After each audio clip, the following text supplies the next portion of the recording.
Here we are talking about arithmetic sequences. Some people pronounce it arithmetic. It has to do with arithmetic. We are adding and subtracting the same number.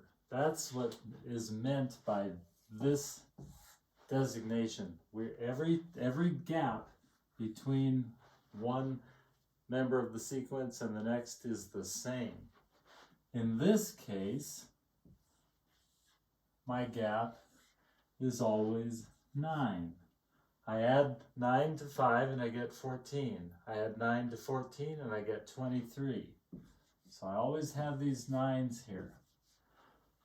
What I want you to pay very close attention to is that I have 1, 2, 3, 4, 5 members of this sequence, and of course it can go on either way, but I'm just talking about these 5. But notice that between my first and fifth, I have 4 units or steps that I take. I take a step here, I take a step here, I take a step here, and I take a step here. So I can come up with a formula that I will use, and if you forget this formula, I want you to draw this out so that you can get an idea, or basically bring it back. My nth term, a sub n, is equal to my first term plus n minus 1 times d. Now d here is equal to 9. D is that distance between each successive member of the sequence. N is how many terms I have. In this case, n is equal to 5. So if I know my first term, which is 5, and I know how many terms I'm going to have, I'm going to be able to say that my fifth term, A5, which you can see right here is 41, is equal to my first term, 5, plus n minus 1, which in this case is 5 minus 1 times my d, which is 9. Don't mistake this 5, I should have picked a different example. This 5 has to do with this first term here. It is not the number of terms. It does not have to do with n. Calculating this is going to be 5 plus 4 times 9, which is 36. 36 plus 5 is equal to 41, which is what I have there.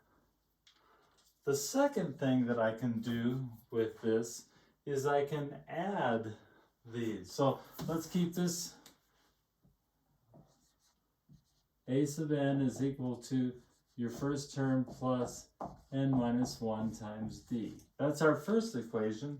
Now let's talk about summing, adding these together.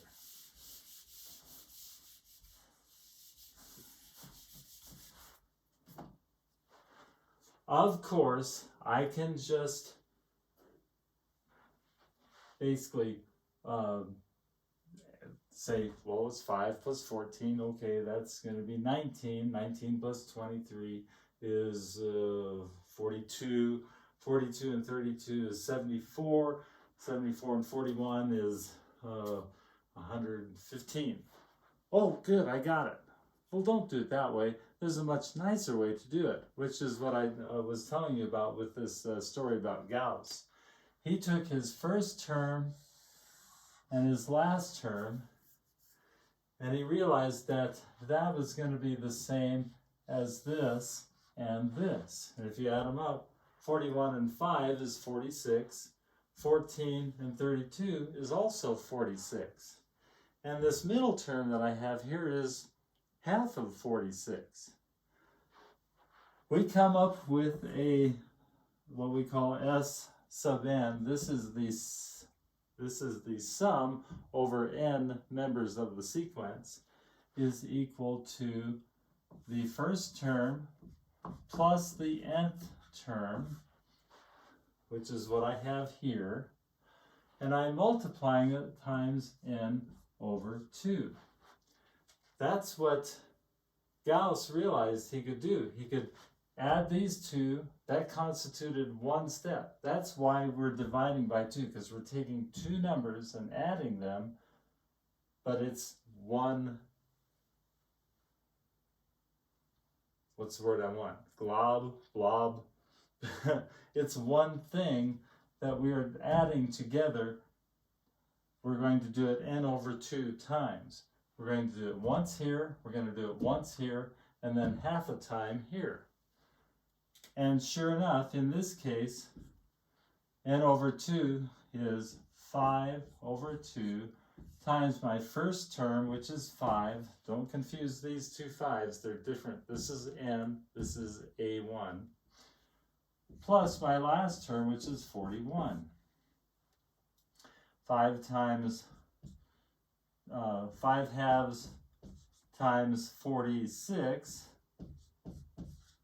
is equal to 5 times 23, which, as I said, was 115. These numbers add together to be 115. So here's the second formula. S sub n is equal to n over 2 times a1 plus an. Notice I don't have d in this formula. I don't need it. I just need the number of terms and the first and the last in that segment.